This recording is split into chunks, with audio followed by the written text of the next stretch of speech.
pela retomada do crescimento aqui. Se han varias reuniones entre la Argentina y Cristina Fernández, que los anuncios de nuevas inversiones brasileiras na Argentina com apoio financeiro do governo desse foram postergados. Não, mas o que acontece? Não houve nenhum problema. Esse investimento vai ser feito.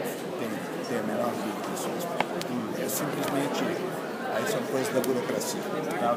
O assunto Vale está terminado? Não, o assunto Vale está havendo uma negociação particular entre a Vale e o governo argentino. Eu acho que tem possibilidade de ser resolvida.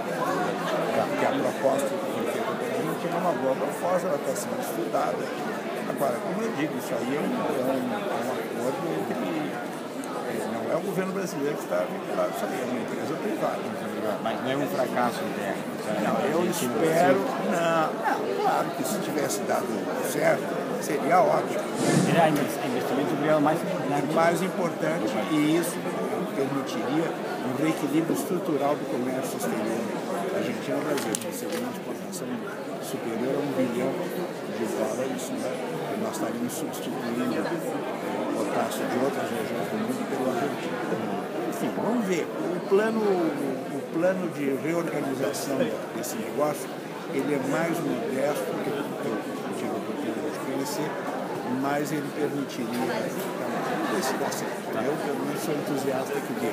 E depois das protestas aqui no Brasil, que autocrítica vocês fazem? Bom, você quer, vai para 3 dias para a gente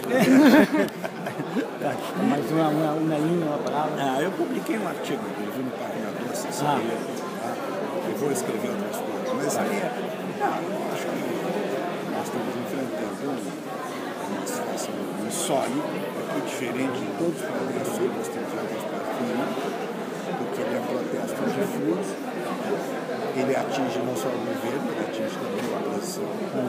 Eu acho que ele coloca em questão, em primeiro lugar, o ritmo das políticas públicas. Em países que têm um déficit muito grande de políticas públicas, como são os países da América do Sul, da América Latina, em geral, nós não podemos pensar que podemos resolver esse déficit com medidas mais parciais. Agora, por outro lado, criar uma dinâmica que permita um forte crescimento não é uma coisa fácil. Esse é o primeiro paradoxo a ser resolvido. E o segundo é que eu acho que há um problema de crise de representatividade do mundo geral. Partidos políticos, sindicatos, instituições, imprensa. Isso é culpa do governo? Não. Aí não é um problema de ver culpa, é um problema de constatar o que está acontecendo. Acho que é um grande desafio intelectual e político para a gente levar a cabo. Tá bom. Professor, tá bom.